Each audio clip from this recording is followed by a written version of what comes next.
Welcome to yet another beautiful Golden Goddess Circle. So psyched to be here with you.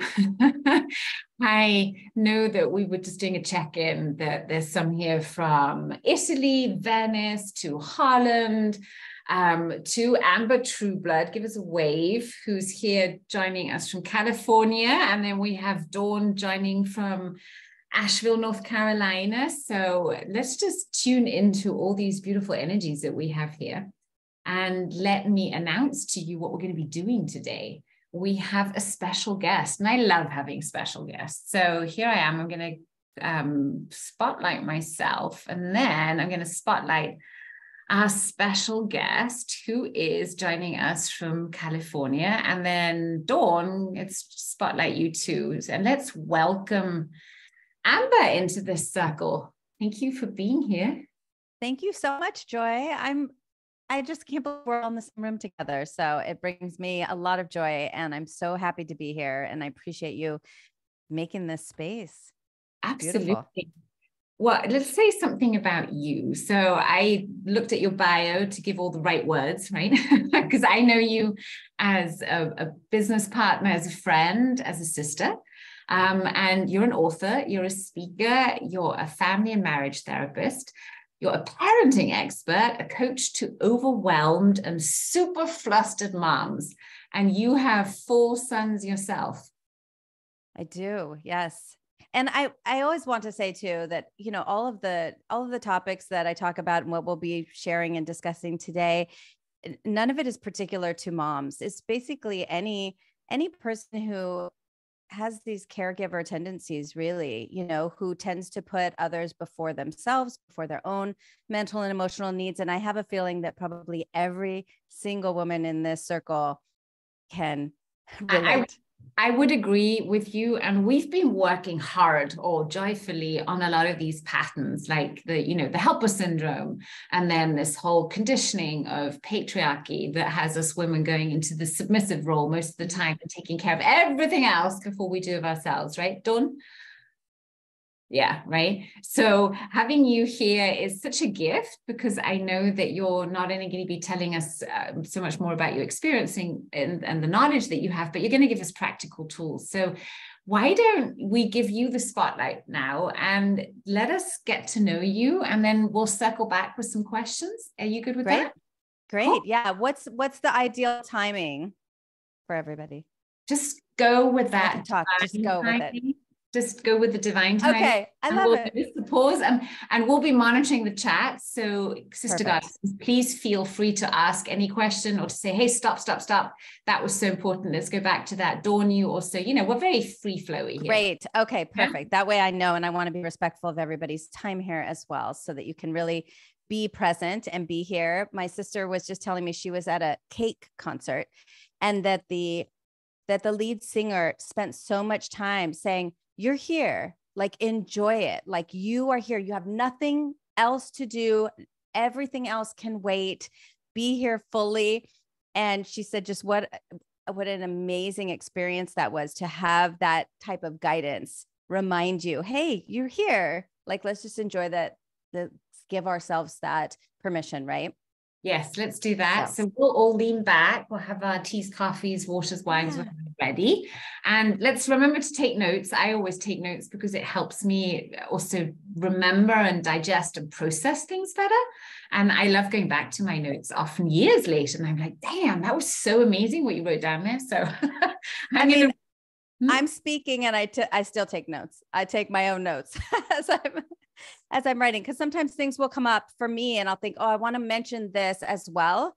But this is not exactly the right moment. So I want to circle back to it. Excellent. So, okay. Are we good? Do I need to press? No. All right. So, and this lipstick is bothering me, so I'm going to take it off. It looks so pretty. I love the color on you. I don't normally wear lipstick, and I felt impelled to put some on before this. So yeah, as Joy mentioned, I am a marriage and family therapist. I'm a licensed therapist. And for many, many years, I always felt this deep need to help others, to make an impact, to make the lives of other people around me easier. So I'm guessing a lot of people can relate to that, even if it wasn't something you wanted to do as a job. I feel like a lot of us have this helping, fixing, curing, supporting, serving, kind of instinct. And sometimes that serves us, right? And then other times it doesn't serve us so well. And for me, when I went into therapy, I found the model rather frustrating. I didn't feel like it really aligned with my particular gifts nor my personality. It was like helping too little people in too long a period of time. It took too long to do. And I'm sure you can relate, Joy. You've seen this as well.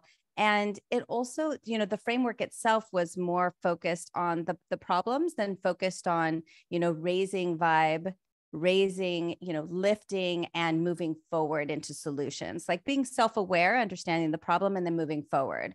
So I found myself moving away from traditional therapy. And then I had 4 children right in a row. So my kids now are ages 10, 12. I always have to look up to remember, 14 and 15 right now. And they are all boys, and they love to read. They're very active. They're all musicians. So there's a lot of music in my house all of the time. Hopefully they know that I'm doing this. So hopefully nobody will get on the drum set in the next hour, but we'll see. So if you hear music, that's why. And so for me, it took a little while to have some trust and faith that, okay, somehow it's going to all come together, and I'm going to see how I'm supposed to show up for people. And it happened when we joined a tour. My eldest ended up being cast in a Broadway musical that was the touring company. So, and that's a whole long other story. And I'm happy to answer any questions about that because it's kind of fun. But all 6 of us decided to go on the road with this touring musical. We pulled the kids out of school and made it a family adventure. And we did not what is typically known as homeschooling now, because most people think of it as this thing that people did during the pandemic, which was a whole different ball of wax that was not the same as how a lot of people think of homeschooling, or what I call outschooling. We basically showed up city to city and said, okay, what does this city have to offer? Like, what museum should we go to? What natural, places are around? What mountain do we need to climb? What museum do we need to go to?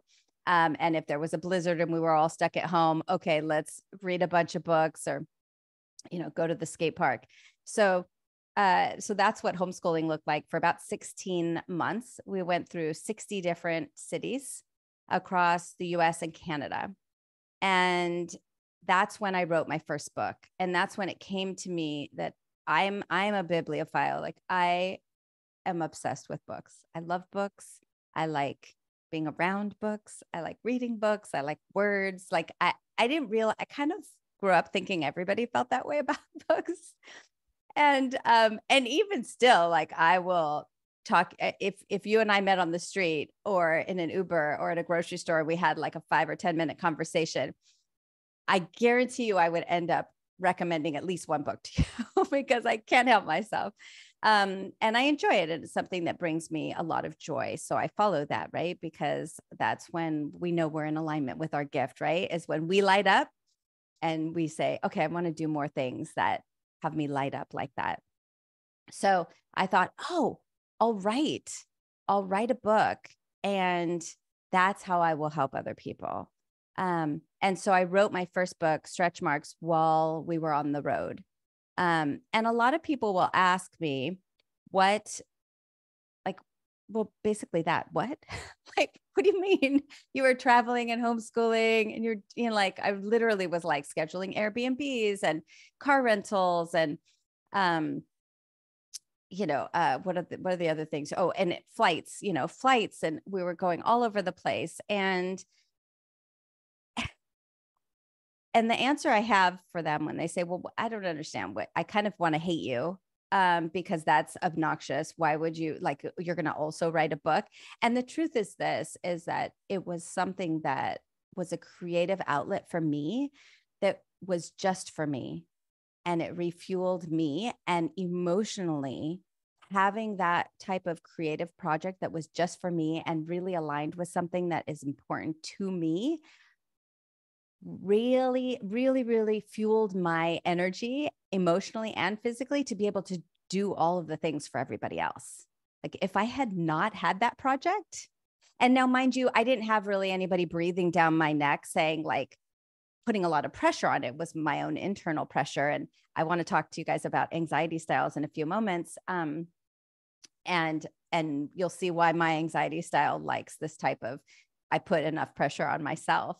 And having that extra project that was just for me gave me like, if I had not had that, I would have been a mess. I would have been really grouchy. I mean, not that I didn't have grouchy moments, but I would have been even grouchier and even less pleasant to be around. And I would have had a much more difficult time with my kids, I think, and with my partner and with the other people on the tour with us, had I not had that side project. Does that make sense? So I have a little backstory. I don't know if there's any questions coming in, but when I first had my 4 children, they were really small. And I'll mention anxiety styles again, because I'm a Dynamo anxiety style, and there are 5 that I'll discuss. And that's from my most recent book, The Unflustered Mom. I am very achievement oriented, right? So I like to get things done. I like to feel like I'm making progress. And as a mom with 4 young children, there's a lot of tasks, but there's not a lot of feeling of forward progress. There's not a lot of momentum building. There's a lot of feeling like you're running up a down escalator, right? Like you're exerting yourself mentally, physically, emotionally, but you're not making any progress. And the people around me at that time would say, oh my gosh, you have all the time in the world for all of those other projects. Like, you have 4 lovely little children. Like, you should just enjoy this time, right? There's the should word that's seldom helpful to any of us. And, why don't you just enjoy this time? Like, slow down. It's no rush. And unfortunately for me personally, not only was that not an answer that was helpful, but it just made me feel really crappy for not being completely satiated and happy and fulfilled in that moment, right? And had I had an insight as to like, oh, it's because I'm a dynamo, and maybe I need some other dynamos or visionaries in my life who can relate to this. And so now when I meet these people, I will say to them, please don't let anybody tell you just wait, or that's a silly dream, or it's too big of a dream, or anything, please surround yourself with people who get it, who have their own version of that, who will say, start a business. Why don't you start a business? Do something. Right. And the ones that believe in the seemingly impossible. And I think that also ties back so beautifully into owning our heart's desires, which, is one of the key steps to sharpening your intuition. We have to own them. So it feels sometimes so, I don't know, so off-putting to even acknowledge a desire, because as you're saying, society is often telling us, but you should feel happy with this. You should, right? This should be enough. Who are you to want more? So I love that you're saying that. I'll butt out again. Well, and no, I'm glad that you butted in, because the assumption is, I think, that adding anything is going to be too much, that it's going to overflow, that it's going to take from some area of your life that's important. And the truth is, like you said, if it's aligned with what really lights you up, it makes everything else flow more easily. Yes. It gives you energy. It doesn't deplete you. It's the same, like, where we read even in the deeply spiritual books, if you say you're busy, go meditate for half an hour. If you say you're very busy, then go meditate an hour. 2 hours. I used to really hate that quote. I used to really, really dislike it. But it was also a time where I wasn't making meditation a daily practice. But then I thought, okay, I'm going to challenge it. I'm going to try it out. Okay. So I was like, it was a typical overwhelmed, anxious day. And I said, okay, I'm going to go do this. And I'm going to set my timer on 45 minutes because it was kind of in between. And we'll just meditate. And so much unfolded in those 45 minutes. Things were taken off my task list. Things arranged themselves. And I thought, it makes sense, doesn't it? Because time is a human construct. Right. So if we get so slaved to time, then we'll get caught up in those beliefs, right? Then they become true for us, right? Mm-hmm. Exactly. Well, and I talk a lot about anxiety and overwhelm. And so one of the first things I try to define for people, and I think this will align beautifully into probably what you guys already talk about so often, is this definition of overwhelm. Like, what is overwhelm? And the way I like to describe it to people is that, overwhelm is not the result of how many items are on your to-do list, how many businesses you're running, how many challenges you have on your plate right now, how many children you have, how many, ailments or physical challenges you have. It really isn't that. I'd like to challenge. It's the degree to which how you spend your time, your money, your energy, your resources, and your attention on what's really important to you. Because when those things are all super, super, super aligned with what's important to you, then you don't feel overwhelmed. You feel energized. You don't feel drained and depleted. You feel fulfilled and satiated and excited for the next day, right? So if you think of, if we bring it down to kind of less conceptual and more, what does that mean for your daily life? So like, I will tell people, write out on an average day what you spend your time doing. Okay, well, I respond to emails, I exercise, I hold staff meetings, I work on my budget. What are things that you typically do on an average day? And list those out. And then on a scale of 1 to 10, I want you to put how much joy you get in it. And to be even more specific, so a 5 is going to be completely neutral. Right now in your life, maybe it used to deplete you or maybe you used to love it, but right now it's pretty neutral. It doesn't tend to take any energy. It doesn't really add any joy. It's just neutral. An 8, 9, or 10 is, I could do these things almost every day and love it, love it. So for me, going to dance classes is one of those. Writing is one of those. Connecting with other incredible, intelligent, witty, fun, heart-based women is one of those. So those are all 8, 9s, or 10s for me. 2s and 3s are making dinner, cleaning the house. I love a clean house. I don't enjoy actually cleaning it. So, those are things. So those lists are going to look different for everybody. For some people, making a beautiful meal is so fun and exciting and rewarding. For me, I could never walk into my kitchen ever again, and I would be happy.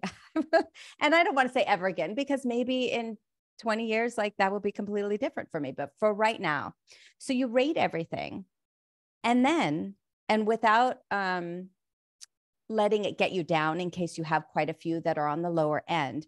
What I want people to do then, if they see, oh, you know what, I don't really have any 8, 9s, or 10s, right? Or these things used to be 8, 9s, or 10s, but honestly, if I'm being honest with myself, I haven't done any of them in 6 months, right? Or 2 years or 5 years. So what I would say is the best way to lift your mood practically, like super practically speaking, is add one thing that's an 8, 9, or 10 to your list just this week. Now, if you're an overachiever and you're like, no, I'm going to add one every single day, and it's going to be a different one every day, and I'm going to rate it and I'm going to see. Great, if that's what works for you, but make it doable for yourself, right? So I recommend at least adding one thing that's an 8, 9, or a 10 to your list sometime this week. Put it in your calendar, send an email, invite a friend, make the appointment, like commit to doing it today, sometime within the next week. Does anybody have any questions about that? I loved your definition. I'm just going to repeat it again in case you also didn't catch it. So overwhelm is not the result of how many challenges you have. It's the degree to which you spend time on things that are important to you. That was the short and snappy, right? Yeah. Yeah. I love the idea of just adding one item, right? And adding one item to the list and making that a possible thing, and also something that I'm committing to. So I noticed that we had a little challenge in this circle a couple of months ago where we connected to Pussy, right? And we asked Pussy, what do you want? Well, what is it that you want? And mine came up with, I want to dance. And that moment when I just on the call, because we do it in sisterhood, right, committed to say, I'm going to include dance into my everyday routine. opportunities started popping up. I was invited to dances. I got these tickets to different places. So there's a great power in committing to it now. So I'd love to ask a goddess, and don't make me pick you. Otherwise, Dawn, go ahead. What's something that you could add to your list? Because, maybe we're already at a 10, but who says that 11 wouldn't be great? What are you going to do, Dawn? Mine would be a writing practice for sure. Writing is what I know would bring me joy. So your story resonates a lot with me because I love to write, and I feel like that's how I want to help people. So it's inspiring to me because I know that even if I just wrote for 10 minutes a day when I got up in the morning instead of reading the news, that would be way more joyful than the news for sure. Right? And especially that reminds me, Dawn, of when I was finishing one of my university, I don't know, masters or whatever. And the whole thing of sitting down in a disciplined way and getting it done was a huge thing for me. And I discovered the only way that I could do it was getting up even earlier than normal and sit down straight away. So I love your idea of doing it. Dawn, let's just do it. 15 minutes. Come on, we can do that. Yes, absolutely. And like you said, it's a commitment, right? It's just that I can sit here and say, I wish, I should, I want, but like when I commit to something, it's making that commitment. So I need to make that commitment to myself. Well, you know what we'll do at the end when Amber has shared all her wisdom and we've asked all our questions, we'll do a little process where we will align with that commitment. And then every one of us here can align with that one thing we're going to add to our list. Okay. Okay. Back to you, Amber. Okay. Well, since you mentioned dance, I'm going to delve into that a little bit further. And I love this because it's letting me, I feel so open to just flowing into whatever is coming. So I appreciate that energy here. So when my boys were really little, I took 2 of them to a hip hop dance class, and it was adorable. They were not good, but it was really, really dang cute. And I came home and I was showing my husband the recording in my phone. And I had been recording through a window into the room where they were dancing. And so the video picked up my reflection as well. And my reflection was like this. I had the biggest, goofiest, like just joyful expression on my face. And it hit me really hard. And I said to myself, I need to do more things that make my face look like that. And since I don't think my kids are going to be dancers, I'm going to have to figure out something else. And I think I'm the one that needs to dance. And it was a gift because if I had had kids that were really good at dancing, I think I would have continued to vicariously pull as much joy from watching them dance as possible. I think I was 40 at the time. It was almost 10 years ago. And, I don't know if I would have given myself that permission. So when I saw, well, this isn't going any further, I gave myself that permission to do it myself. And I went to dance class and I absolutely loved it. And it had been about, I think 25 years. I had been like 13 the last time I was in a dance class. And now I go regularly. And to your point, Joy, when you make a commitment to yourself to say, oh, this aligns, this feels good. And I want this. And even if you're not like, you want to give yourself permission, you're like trying to, even say that, right? Even say like, I want to move toward a space where I feel at ease and joyful and in receiving what's coming up. So a couple different things happen.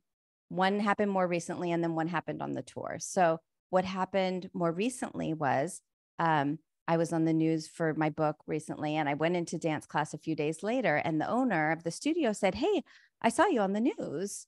I'd like to talk to you. Would you like to help me write the newsletter for the dance studio? Because I think people are sick of hearing from me, and I know you're a writer and you dance." And so I said, let's talk.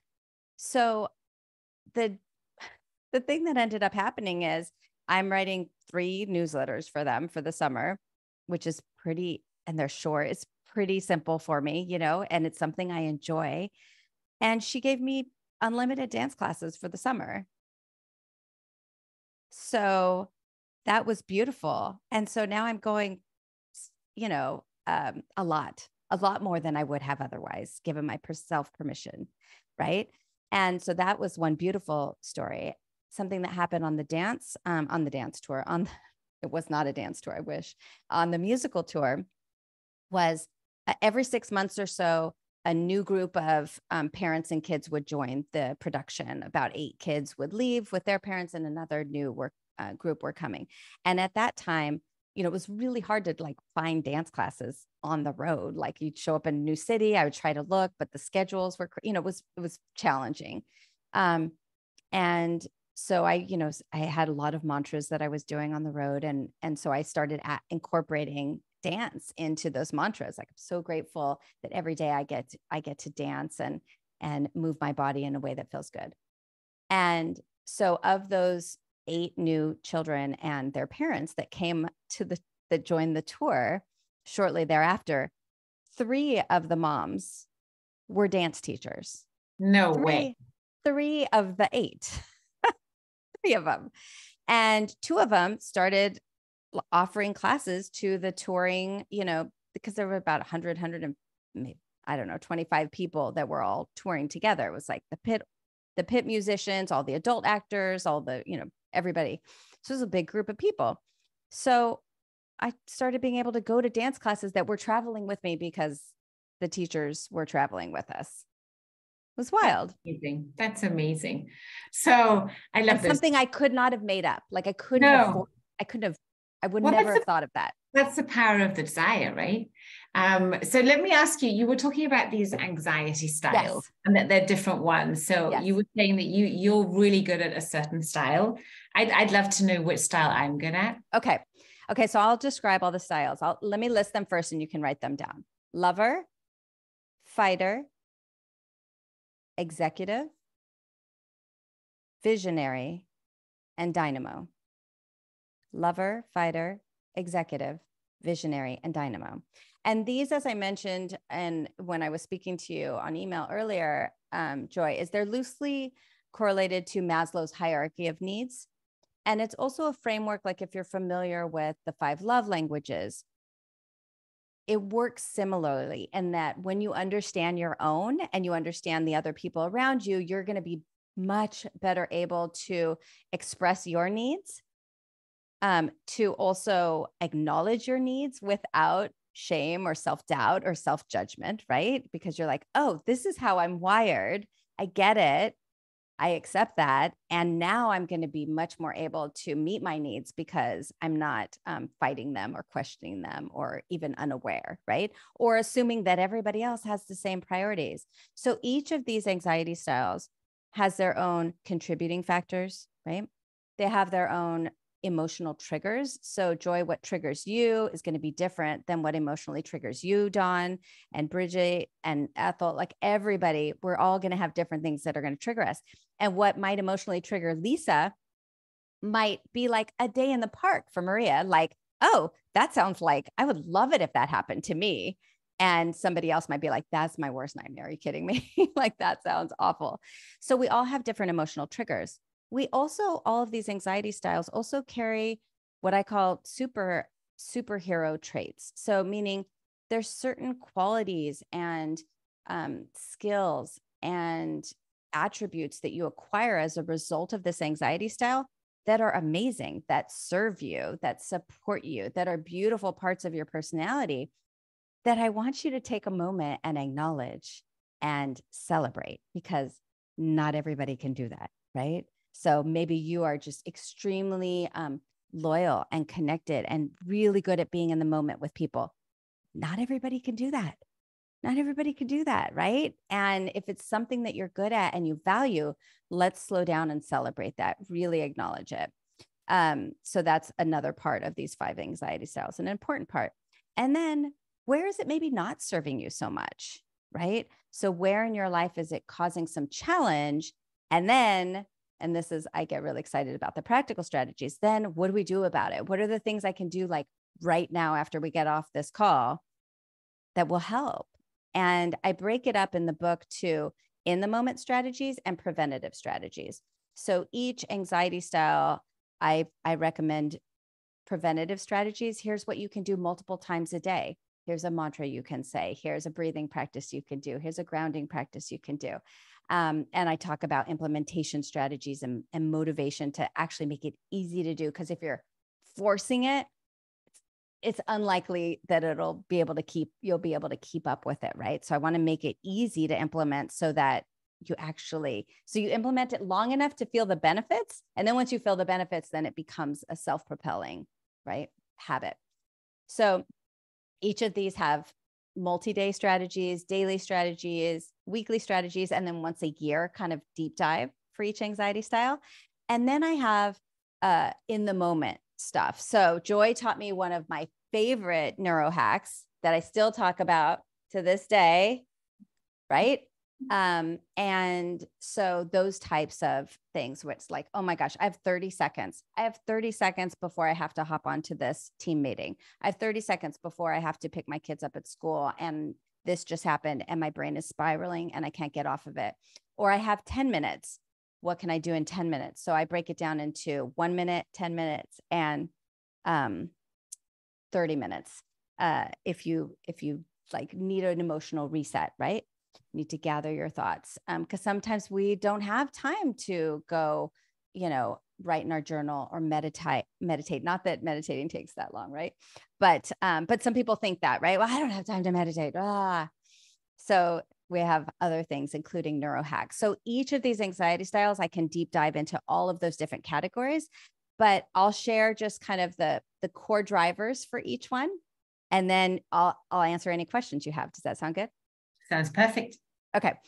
They also each have an overall life lesson, and I'll share those as well. And this is something that's not going to be solved in the few hours it'll take you to read the book or listen to it on Audible. Like this is be kind to yourself, because this is kind of like maybe why we're here.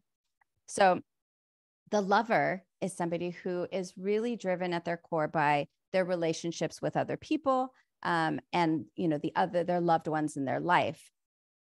But it goes a bit further than that, right? So they are very attuned to how other people think of them. Like, so what I want to know, oh gosh, how does Joy feel about me? Does she want to be near me? Does she like me? Does she think I'm cool? Like, what does she want? And where that can serve me is great. I can be very in tune with, I'm noticing everything about Joy's mood. I'm there. I show up for her. I'm a really good friend.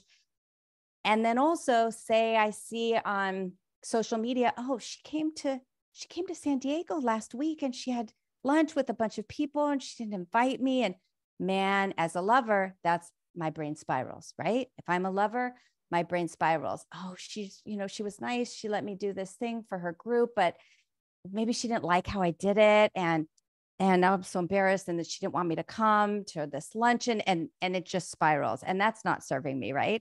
And it's not fair to my friendship with Joy either, who has no idea that I'm spiraling about that, right? So lovers will tend to be very driven, right? Their feelings of self-worth are based on their perceptions often, right? If they're not already attuned to this and working on it, they're very attuned to their perception of how other people may or may not feel about them, right? And that's exhausting. So a life lesson, for instance, with lovers is, how do I shift so that my self-worth comes more from within, right? So it's how I feel about myself. Am I proud of myself? Do I think I'm a good person? Do I think that I'm worthy of love and attention and affection and time and appreciation? Okay, great. How do I make that so strong that I'm not being pulled up and down by my perception of others? Does that make sense? Yeah. Okay. So that's lover. And so next we'll talk about fighters. So fighters identify themselves as survivors and protectors. So they tend to really shine when it comes to challenge. They tend to see an injustice in the world, or a bullying situation, or an unfairness, and feel very pulled to get involved, to jump in, to fix it, to protect, to save, to speak up. And often this comes from, I mentioned earlier, contributing factors. Often survivors, or fighters rather, come from a situation where they had to become their own protector.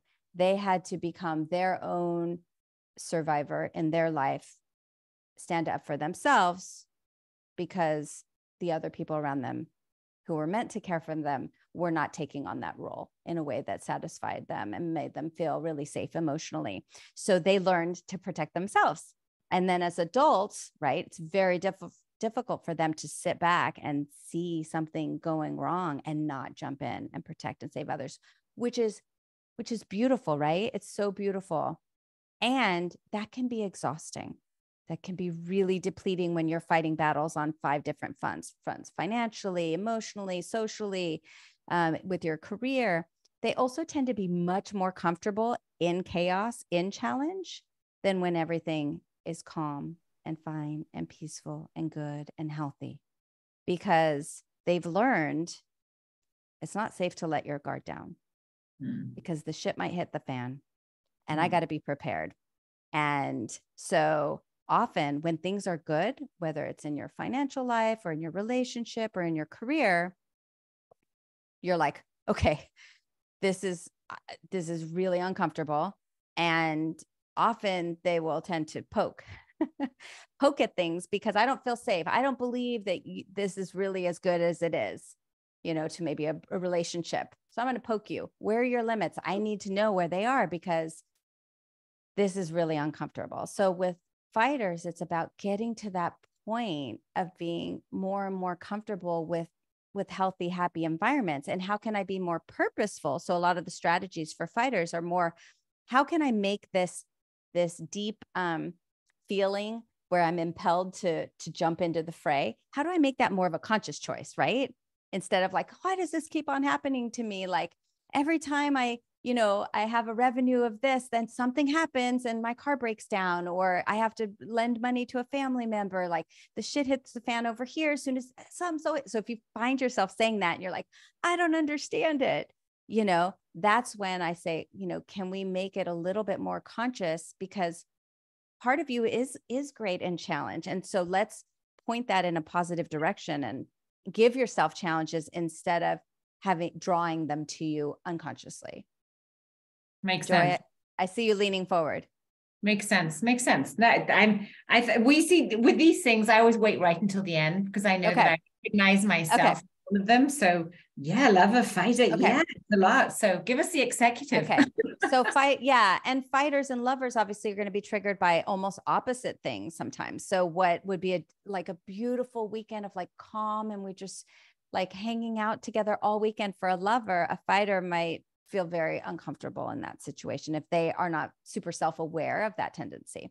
So executives tend to seek emotional safety, right? And they do this through organizing, planning, looking ahead. They're very dependable, very loyal. They know where everything is. They know how to get stuff done. People come to them for all of those skills because they've developed them so well. And one of my editors for the Unflustered Mom was an executive. And she said it was not until her mid 30s that she realized it was strange, uncommon that she carry a first aid kit with her everywhere she went. She's not a mom. But she was just like, I've always carried a first aid kit around with me because what if somebody needs something? What if somebody needs something? I want to have it. I want to be prepared. So it's about being prepared, knowing what's coming, very future oriented and very mental or like making decisions from a mental space instead of a heart or a gut space. Whereas both lovers and fighters tend to be more in the moment and making decisions from a gut or intuitive place. And executives and dynamos that we'll do next are more cerebral, right? They're making decisions from more of a mental state and focusing on the future much more easily than they focus on the present. So executives, what some of the strategies I share for executives are around, understanding, asking, checking in. Are you maybe more safe now than you were as a child? And, all of these means that you've set up for yourself, Are they hindering you from enjoying the present moment, from, allowing yourself a little bit more joy and flexibility? So some of the strategies I have for executives are things like getting playful and silly, like doing something out of your comfort zone that is physical and doesn't have a right or wrong answer or a point to it, right? Like hula hooping or jumping on the trampoline with your kids or getting on the floor with your dog and just like playing, like just physically playing, being silly, getting creative, drawing, even like doing things that you haven't done in a long time, that you're not necessarily good at. It also will help people around you see that side of you, like see that playful, that inner child come out and feel safe, just like being a little irresponsible even, So those are executives. And then we have dynamos. So dynamos are their core driver is achievement, right? So they're about achievement, about respect, acknowledgement, doing, going, like momentum. They're very future oriented, as I said before, very based in their head and kind of sometimes disconnected from their gut or intuition, right? And one of the life lessons with dynamos that I talk about is knowing and understanding that you're already enough, you're already valuable, regardless of what you achieve. Like you're going to keep achieving things because it's joyful and you like it and it's fun. But if you're doing with for the sake of that acknowledgement, right? For the sake of that respect, for the sake of that, that's going to be more difficult than if you're really doing because you just love it. You found something. I love to write books. I'm going to write my next book. But if I'm writing it from a point of having to prove something, waiting for that external acknowledgement to prove my value, to prove my worth, to prove I'm smart enough, right? So do we change these things throughout life? Because I definitely recognize myself as in the past being a dynamo because it was never enough, right? I remember my first husband said to me, you're a paper collector, because I would just collect certificates. I had this desire to take, do all the courses. So I had to be excellent at all of them before I was even, giving myself any credit to pass it on. So do we change types? So what I would say is you stay probably within your lane, but you become a more evolved version of that, where more and more of those inherent dynamo traits are serving your life and just blowing it up in these beautiful ways than are hindering you, right? So we kind of evolve within those segments now. And people have asked me this too. If you have some sort of very traumatic event happen that, that shifts you at your core, that could change something, as always. But I would say for the most part, people stay in their lane. Okay. Should I do the last one? Yeah. The visionaries.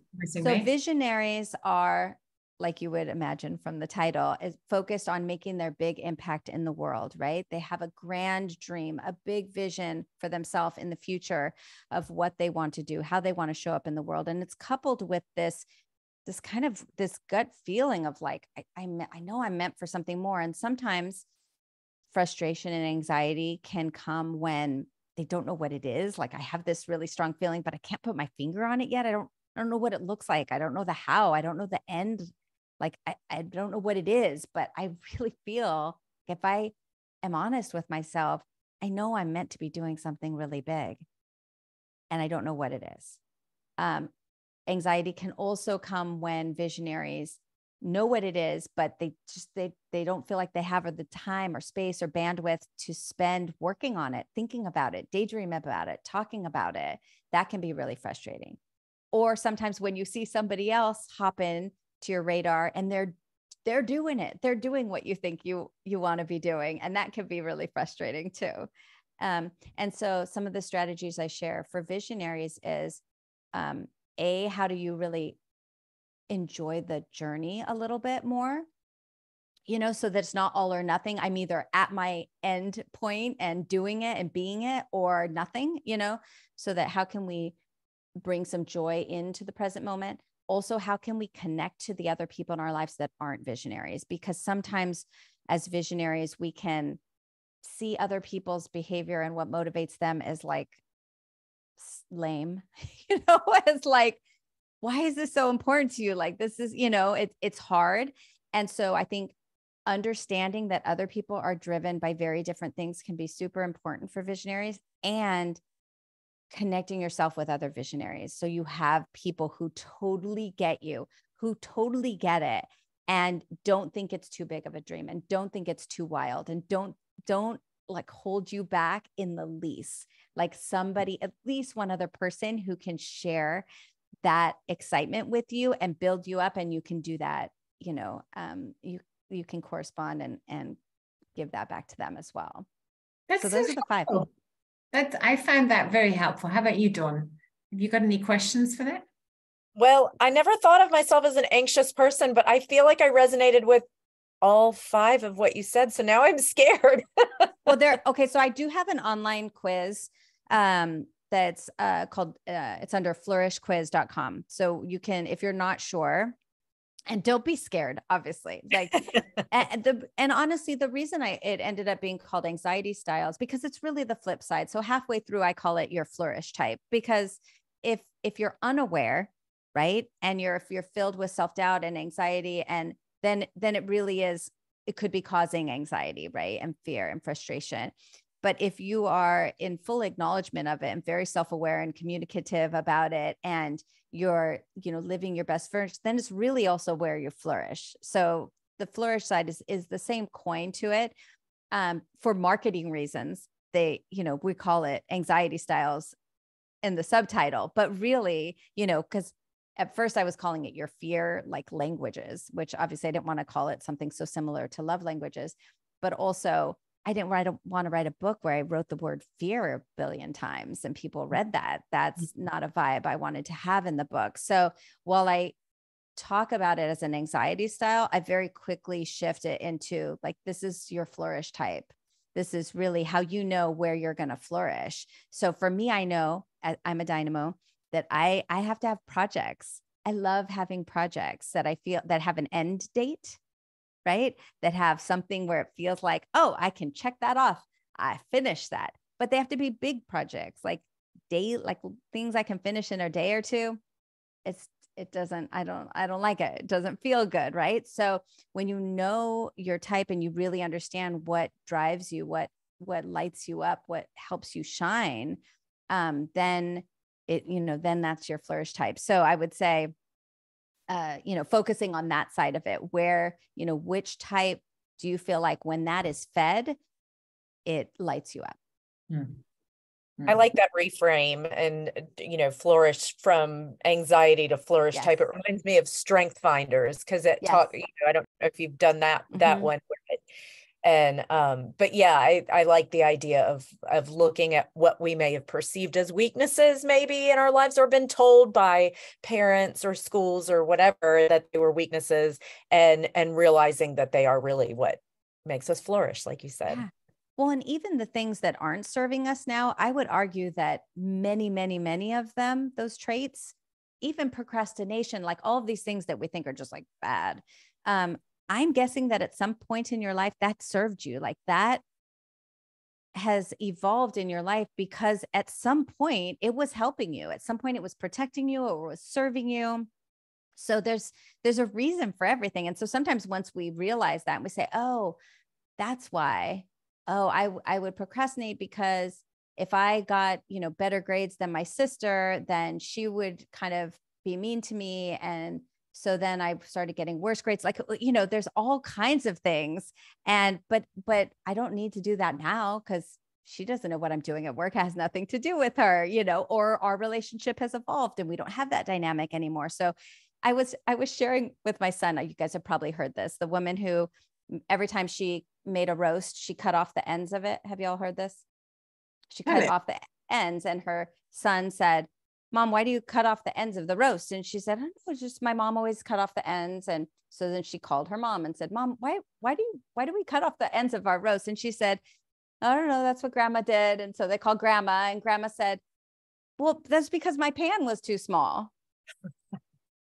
So lots of times once we realize, oh, I don't need to cut off the ends of the roast anymore. I think it's really good to become aware of ourselves in these different styles that we do fear. So anxiety is like with depression, right? It's a blown up thing that has become its own dynamic of I even felt like even a year ago, it was quite chic to be anxious about something. Right. So anxiety became something that we can talk about, but often we can kind of ramp it up by just using that word. And I love that we can see these different parts of us that could come out in different situations.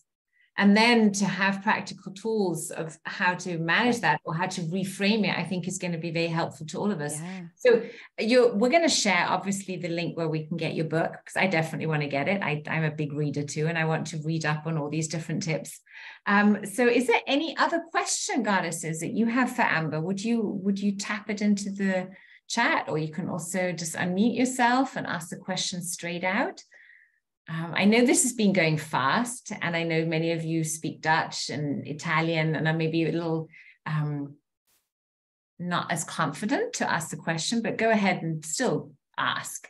If you had 3 more minutes of Amber, which is kind of what you have, what is the question you would like to ask her?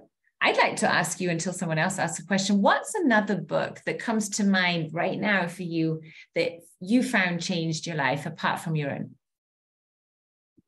I mean, so I always have to say like within the last month, because then my brain I get too excited and 80 books come into my head. So recently the book that I love, one of them is called Super Better.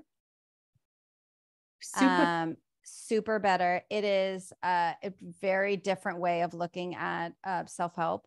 And it's also really good if there are people in your life who are not in this more in touch, spiritual, intentional world, but they really do need help, but they're not open to this part yet. They're just not on that wavelength yet. Super Better, I think, is a genius way of getting a lot of the same strategies, a lot of the same tools. But the way it's presented in the framework is very different. So it's more accessible to people who kind of are, who need these tools, but are not yet kind of in a goddess circle kind of frame of mind. I get it. And who wrote it? Do you know? Yeah. It'll come to you. Jane I looked it up. Jane McCouganigal, is that it? McCouganigal. Yes. Okay. We'll add that to our newsletter. Can we add that link? Sure, of course. And I did add the link to the chat if anybody wants to click on I've got the quiz too. So if you have the chat open. Mm-hmm. I do also, so like I talk a lot about communication between two anxiety styles. So, if there are some very specific things that you could do, if you're a lover and your partner's an executive, of how you can identify like, oh, this is where we're going to be on the same page and I can speak their language a little bit more. And this is where we're going to be on very different pages. And that's why I don't have to take it personally when they respond here, because it has nothing to do with me.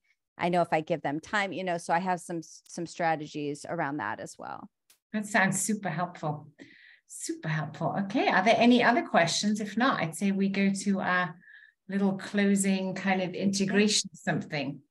Okay. So Dawn, I'm going to add you as a spotlight. The three of us, we just look so cute together. Don't you agree? Can you add me? Where myself? Yeah, you'll do me. Do me. Yay. Here we go. Okay. So wasn't that so exciting, ladies? I loved having you here. I've seen in the chat, there were a lot of thank you, Amber. It's lovely listening to you. You're such an engaging speaker. It's really nice. Let's commit to something that we're going to put on our list of something that we really enjoy doing, an 8, 9, or 10, Amber said. And as we're so intuitive, we're just going to tune into ourselves, take a breath into our hearts, and just acknowledge the space around our hearts. And we take full breaths, just saying, yes, yes, yes, yes. Thank you, heart. Thank you, thank you, thank you, thank you for giving me this insight. Allow it to bubble up from your unconscious mind, from the field. Maybe it's a sight, maybe it's a sound, maybe it's a symbol. What would give you an 8, 9, or 10 in joy? Okay, I've got mine. You got yours, Amber? You got yours, Dawn? Everybody got theirs? Okay, just bubbled up. So just let's have that there. And now we're going to start switching, because I know that there's even the tiniest part maybe inside of us that might be resisting this change just because it's change, right? Okay, so think of that thing that's giving you so much joy, even thinking about it. And then say, I love and accept myself, even if parts of me resist creating this change and adding this item to my daily or weekly to-do list. And breathe. And I love and accept myself when I now choose to commit and align to doing more of what I love and to adding this item to my joy list now. And breathe. Good job. Underneath the left arm, just remember the thing. Ooh, imagine feeling so good doing that. And then you say, I love and accept myself with all and any lack of self-worth or any lack of self-confidence I may have. It's okay. And I choose now to release the lack and to know I am worth doing more of what I love and doing more of what gives me joy, because I know it fuels my vessel. It inspires me. Thumbs. Tune into that bubbling up of joy. Yes, yes, yes. See yourself do it every day and notice those feelings of joy inside of you as you say, I love and accept myself with all my sad parts at my deepest level and from the very first time I felt sad. And I choose now to let go of the sadness and to step into my joy, because I'm ready now to live that life filled with joy. Yes, yes, yes. Excellent. Underneath your collarbones, let's tap our chest bone. Tune into that heart's desire. And now we'll listen to what it would sound like if we were doing that thing. What sounds would we be making? Would we be maybe humming along when we're doing it? What would we hear when we're doing that one thing that gives us so much joy? Okay. I love and accept myself with all my fears, no matter what anxiety style I have. It's okay. And I now choose to release the fear and to step into my courage. And I now bravely do the things that give me joy. Yes. Liver, right side. Let's massage our beautiful liver. And then we tune into that heart's desire, that joyful thing. And we imagine what it would feel like to have already done it, to take it off our list, to say, yes, I love myself so much. I did it. I did it. Okay. And then we say, love and accept myself with all my anger. And I forgive myself for getting angry. It's totally okay. And I now choose to release the anger and to step into my power of peace. I have so much compassion towards myself that I now choose to joyfully do this thing more and more often every day. Yes, yes, yes. Okay, now we're integrating. Imagine bringing in that beautiful bright light in that perfect color that's right for you today. And imagine bringing it in from your crown into your heart. And then you just say, yes, yes, yes, I can do this. I will do this. And I'm doing this now. And I feel so grateful that I'm finding it so easy to do things that I love and that give me joy, because that's the right thing to do for me now. Yes, thank you. Thank you. Thank you. And then just notice the difference. Yay. How do you feel, Amber? How do you feel, Dawn? Dawn's stretching out. That's always a good sign. Oh, I feel really happy and like calm. Okay. Well, I'd like to thank you from the bottom of my heart for making time in amongst your busy book launch to hang out with us chicks here. So thank you, thank you, thank you. I'm so happy for it as well. Thank you. And I'll send you, I have all these little bonuses to guided meditations for each anxiety style and things like that. So I'll make sure you have the links to those to send out to these so much amazing women. Dawn, any last words? No, I really appreciate hearing this, and I'm ready to make that commitment so I can bring more joy into my days. Yes. I'm going to ask you next Monday how much you've written. Yes. Oh, I will. I will, then I am accountable. Oh, yes, baby. Thank you. Thank you. Bye. Thank you, everyone. See you again next week or tomorrow. Bye. You speak German. Bye-bye. Thank you, Amber. Bye. Thank you.